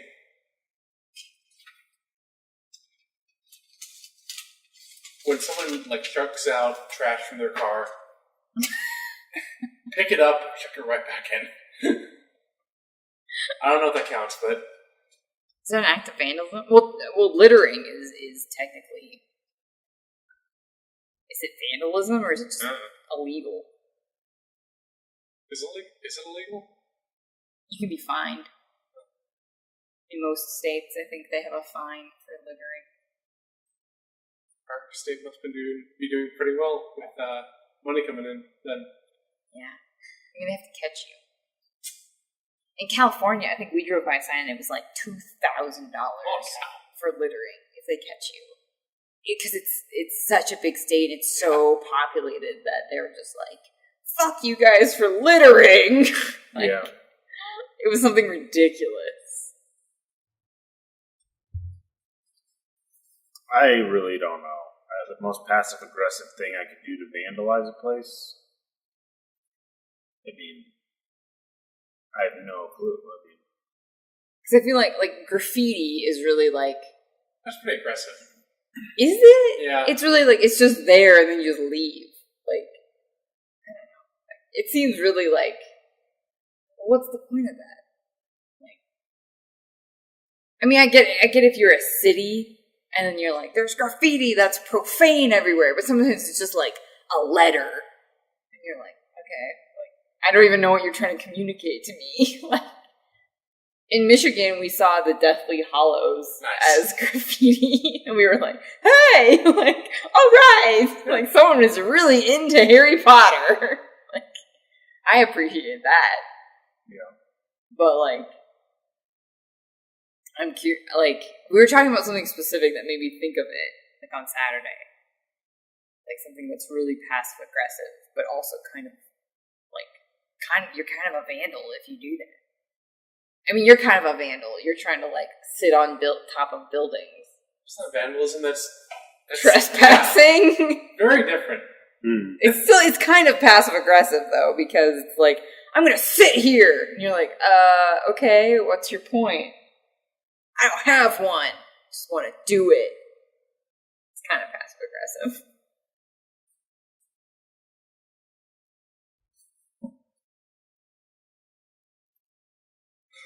No. It's okay. I mean, what's your example? You know, I just don't understand. I just don't get what you're asking, to be honest. I guess it was a passive form of, like, sticking it to the man. Like, yeah, screw you. But it's passive to the government. Well, yeah. Oh, okay. Yeah, just passive to, like, something you don't like. Like, without being, like, actively, like, fighting someone or something. Like, graffiti, I think, is kind of passive-aggressive because unless you get caught, it's kind of like no one ever knows that you did it, so it doesn't really matter. It's kind of aggressive, but not. Like, you leave that place that you've graffitied, and then it's like, whatever.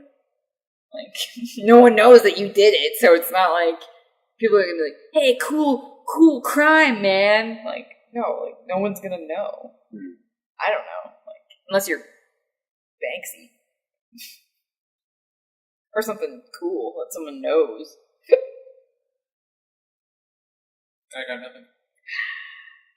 Yeah. That's okay. I guess if you passive-aggressively, like, painted on a place like a restaurant that, like, gave you bad food and were just like, I don't know, like, my sandwich was cold or something. Yeah, that's pretty passive-aggressive. It's not even mean, it's just like, oh, okay.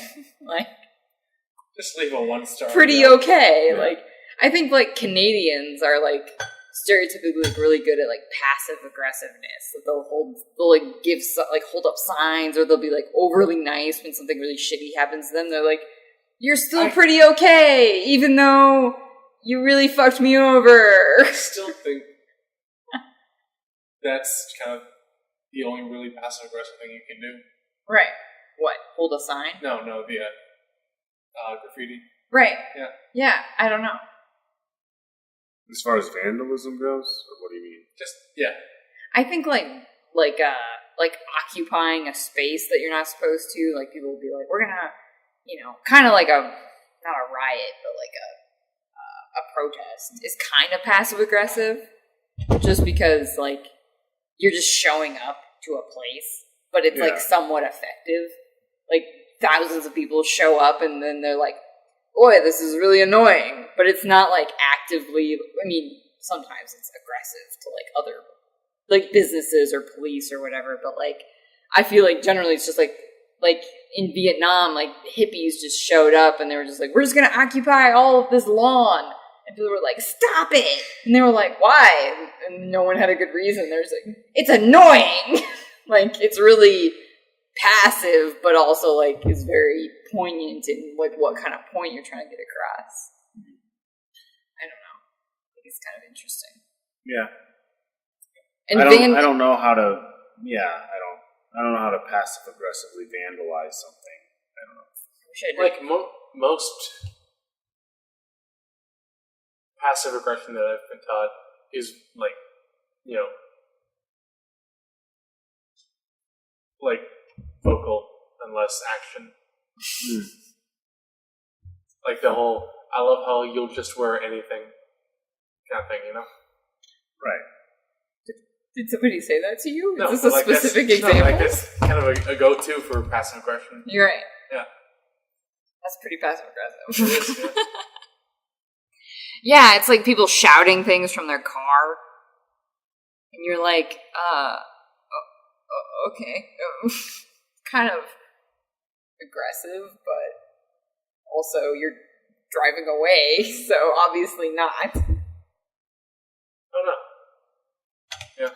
Well, vandalism, by definition, is willful or malicious destruction or defacement of public or private property. So there has to be some kind of destruction or defacement going on, I guess. Okay. But then you have to figure out, what qualifies as aggressive or not. So Right. My favorite example of passive aggression in any situation was, have you guys read Civil War? Yeah, I have actually. Not So, all of it. But. There's this one scene where after Tony Stark is kind of carting off all the Resistance heroes off to their cells, a guard comes up to him and says, Matt Murdock had something. He says it's for you. And it's a little silver coin. And it's, I think the message was, now you have 31 pieces. You know what the story is that Judas traded Jesus up for 30 pieces of silver or something. So now that's 31. Nice. Yeah. That's extremely passive aggressive. Yeah. Like, who just has a silver coin Whoa, on right? Matt Murdock. Just for that. He's just like, fuck, but I'm not going to say it. But people talk about, people talk about passive aggression as if it's somehow, I don't know. If people, you're like, oh wow, that's so passive aggressive, but if it was just pure aggression, people would almost be less like, whoa, damn, They'd almost just like, yeah, sure, he punched him in the face. Yeah. Makes sense. But if somebody's like, well, here's a poignant statement, but I'm not actually going to attack you. Yeah. Then everyone's like, ooh, shit. Yeah. Like passive aggression is almost associated with bitchiness. I don't really get that. Yeah. Passive aggression makes sense because it's a balanced way between aggression and just pure passiveness. Yeah. So I don't get why that's such a thing. Yeah. People will be like, man, you're so passive aggressive. Well, doesn't that beat the alternatives? Being I don't either understand. completely passive or completely aggressive. That's what I don't get about it. Because aggression is a forceful action or procedure, especially when intended to dominate or master. Okay, not really interested in that. Let's look up and passive passiveness. is the opposite. You're completely passive. Right. Yeah. I love it in dictionaries in school when they'd be like, look up that word, and it'd be like, passive, when you're completely passive. And you're like, fuck you, Webster's Dictionary. Passive means not active or operating. Right. Okay. You're not even engaged in the situation. So what bothers me is that, because I've heard it a lot where people are like, I hate passive aggression, or like, that person's so passive aggressive, or, yeah, people have this attitude of like, damn, what a bitch. Like, I just don't get that. That makes no sense to me. Yeah. Because the alternatives suck. Yeah. I just don't get it. Yeah. Yeah, being completely passive or completely aggressive, like, really doesn't work. Like, that message from Matt Murdock to Tony Stark is brilliant. Yeah. Because, like, it gives a message without being like, fight me! It also doesn't, like, beat them over the head with it. Yeah. It's like, if you didn't know what he was talking about, then, that it means nothing. Yep. Right. But exactly. if you do, like, it could be a real, like, quote-unquote gut punch. Yeah. Mm-hmm. Yeah. I just, it's funny that there's that sort of attitude about it. Like, you can get called out for being passive-aggressive too much, but I just don't get what they want to see then. Yeah. I guess. Yeah. I mean, I think my example is me and Caleb totally stole Trump signs. Oh. And it was written, and now I'm like, that was a really passive-aggressive thing to do. Because it's not, like, actively, like, I think you're wrong. I think that's really... I think you're spreading, like, like, distrust and, terrible things in our country. It was just like, fuck you, I'm taking your goddamn sign, you shit! And that's what we did. Yeah. And I'm sure people, like, somebody stole my Bernie sign, I think, at some point. Eventually it disappeared. Yeah. I had one. The bird took it? Maybe. It's possible. I mean, taking the sign was passive aggressive, and like, it didn't do any good at all. But that's pretty passive aggressive. Yeah, absolutely. I think anything with vandals is almost inherently passive aggressive because unless they're like angrily like smashing something in front they're like of people. rioting. But if they, I guess a passive aggressive act of vandalism would be. Yeah, walking out and like scribbling on a painting. Would you say that the blimp, it wasn't the blimp, maybe it was, and then the Donald Trump thing in London, was that passive aggressive? What happened? I don't know. There was a giant floating baby that was with Trump's face on it. Oh, that's passive aggressive while he was visiting. That's passive aggressive. That's extremely passive aggressive. And I love it. And the alternatives. I feel like London would really excel at passive aggressiveness. More people showed up to protest him than showed up to the inauguration by like thousands. And it's amazing. We were in Europe when he was supposed to go over there, and then he kind of postponed it. But like we were in Europe and. Like, nobody likes him over there. People do not like him over there. Yeah. Yeah. I mean, of course not. But, like, nobody wanted him to come to Europe. No, not at all. But, like, that's amazing. Like, a baby with his face is amazing. And the alternatives would make no sense. Yeah. The passiveness means they just don't do nothing. Yeah. Right. The aggressiveness would not help anything. It would create conflict and not be helpful. Right. They found something that... passive aggression is where, like, fucking political cartoons and things come from. Like, it's where passive aggression is everything, aggression and passiveness meeting in the middle. Yeah. I guess. Totally. I think it was in Scotland or something that Trump was trying to, or he owns, a golf course, and this Scottish man, owns some land right next to it, and they're always they're trying to get him to sell, basically, or they had tried, and he just refused. And then he would just do offensive things, really passive aggressive things, or just so Scottish and so aggressive, but also in the most but you can't be mad because I'm well within my rights because I'm on my land. It was amazing. It was in the news right around when he got inaugurated because. I don't know why, but a similar thing of London with the baby. It's just really you can't be mad because like we're not doing anything really. They got permits to fly the baby over London. Can you imagine going to the office of the city and being like, we need to fly this giant blimp, and they're like, okay. And then they see it and they're like, what have we done? No, they knew. I'm sure they were fine. I'm sure they were like, we agree. It's fine. Yeah. Well, the reality, you like, we talk about freedom of speech in America a lot and stuff, and like, the point, like, we're supposed to have like laws that apply to everybody the same way. Right. And the same freedoms that are for everyone, and then so that would mean that somebody could put whatever they fucking want on a balloon that can float through the sky, assuming that the same exact laws apply to them that would apply to everyone else. Right. And as long as they meet all the checkpoints, they should be allowed to fucking fly whatever they want. And even if it bothers some people, we're all supposed to kind of be on the same page, which the law at its core, a law is a positive thing, or at least it can be. Like it's a useful thing to have. Right. But yeah, I agree. Well, I'll come up with some better passive-aggressive things that people can do. All right.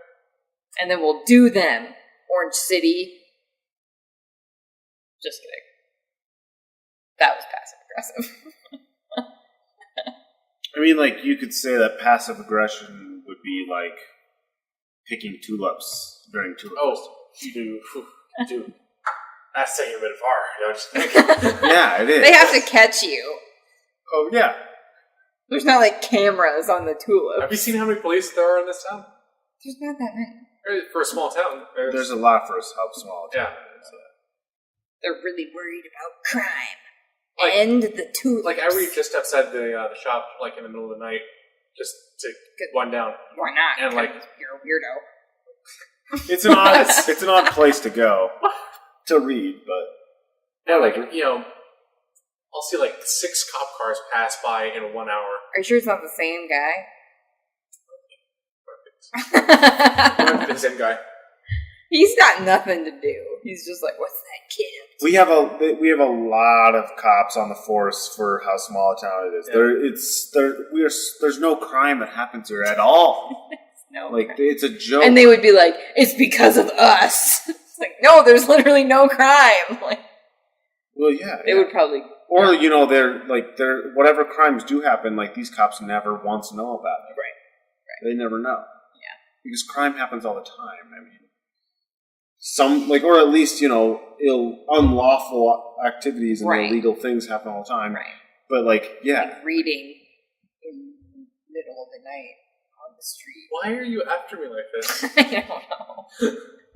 I think the town has a curfew. It doesn't. There's a noise ordinance. Yeah. Don't be noisy. What? Were you too loud? I don't know. Are you? No. Okay, fine. But yeah.